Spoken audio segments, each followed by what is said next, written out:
Alright guys, Sky2 Quaddy here, taking out the TinyHawk 2 for its kind of maiden flight. And as you notice, it's dirty as heck. I've been flying it through these trees.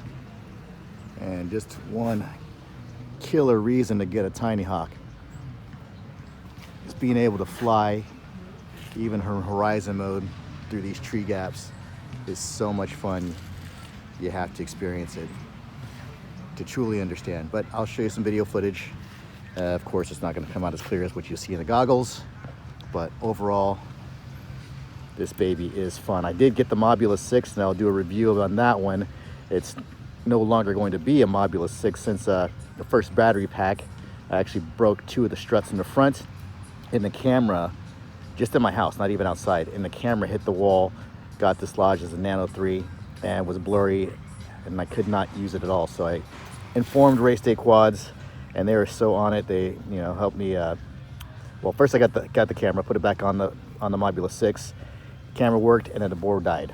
So I don't know if I could really recommend the Mobula 6 at this point. They're sending me a new board, and I will install that and then give a full review on the Mobula 6. But right now, this TinyHawk 2 is just so much fun, indoors and outdoors. It's not a speed demon, of course, but like I said, flying through these trees and small gaps, you will have a blast. Yeah. Anyway, that's all I have for now. Sky2 Quaddy, signing out. Hope you enjoy the flight. Okay, here we have the initial flight, and I apologize for the gloomy day. This camera on this, I don't know if it's the Eo2 or whatever, but it really is a huge improvement on this TinyHawk 2. I did have the original TinyHawk, and just because of the camera alone, this one blows it away. Oh, and the range. This has a 200 milliwatt transmitter on it, so as you can see, I'm getting really good range. This park in particular, it's horrible as far as the Wi-Fi. So there's so much Wi-Fi interference in this park, and I've seen a few 5-inch quads go down for it. So for this TinyHawk 2 to get the range that it's getting right now, it's pretty remarkable. And this thing is a lot of fun. It's just, it's not a rocket. It's great for exploring and just having a blast, because you can do it at low speeds and just kind of check out the whole area. And you're no threat to the environment, no threat to people around you. Nobody cares. Even on my 3-inch quads, my toothpicks even, I mean, they go dang fast, and sometimes people get intimidated. But this one, people are actually like coming around and wanting to talk while I was flying. So, and yeah, it was just a blast. So I just wish it was a sunnier day. Of course, when I go out to check it out and fly for you guys, it happens to be a foggy day. We barely ever get fog out here in Fontana. It's ridiculous. So the fact that this happened, oh well. So that's that. I mean, this is the kind of the range test on it, and the rest of that flight is relatively boring. So let's move on to the real reason why you should consider getting this bad boy. It's TinyHawk 2. Being able to go through these trees has opened up a whole new way of thinking of what I can do with this quad. And I'm flying in horizon mode. I don't like stable mode outside. The horizon mode is decent. You can get some decent turns, and just going through those gaps, look at that. I mean, it was such a blast the whole time, and I just wish I had more batteries to do this. But look, I mean, I would never try that even with my toothpicks, so I know that I would jack up my propellers before the end of the day. And just being able to do these type of maneuvers, as drone capsule RC would say, high stakes maneuvers. There's no high stake maneuvers here, because this thing is built like a tank, especially compared to my Mobula 6, which I stated earlier. I'm having to change the board off that first battery pack. Literally destroyed the thing in my house indoors.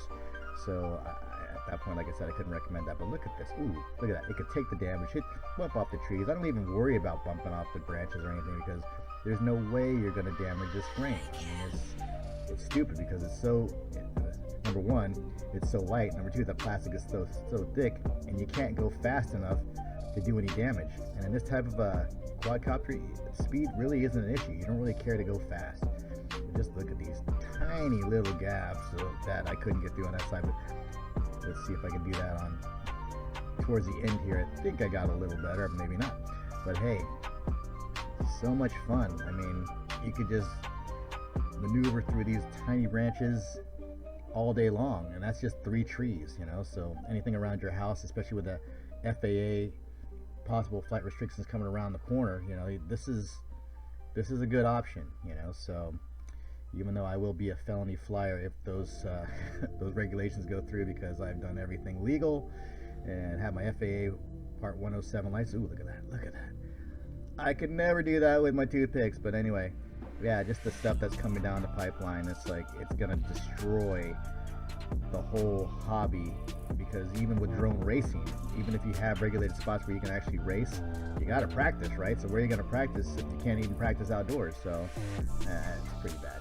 But anyway, enough of that. This TinyHawk 2 is a blast, and I just did a quick speed run here. Not really a speed run, but just to see how fast I can go. I was pretty much on the low battery, it's about to die, but it's not a speed demon, but it's pretty quick. Definitely goes faster than I can run. And basically, this thing has also been conformal coated, but regardless of that, you get the condensation on the lens after a few minutes in flight, or a minute or so in flight if you're flying in wet conditions. So keep in mind that still is an issue even if you have conformal coating. So basically that's all I've got. Hope you guys enjoyed the flight, and later on I will be doing an additional review with the Mobula 6, which it won't be a real Mobula 6 after my modifications, and compare the two. Anyway guys, hope you have a great Sunday. This is Sky2 Quality, signing out.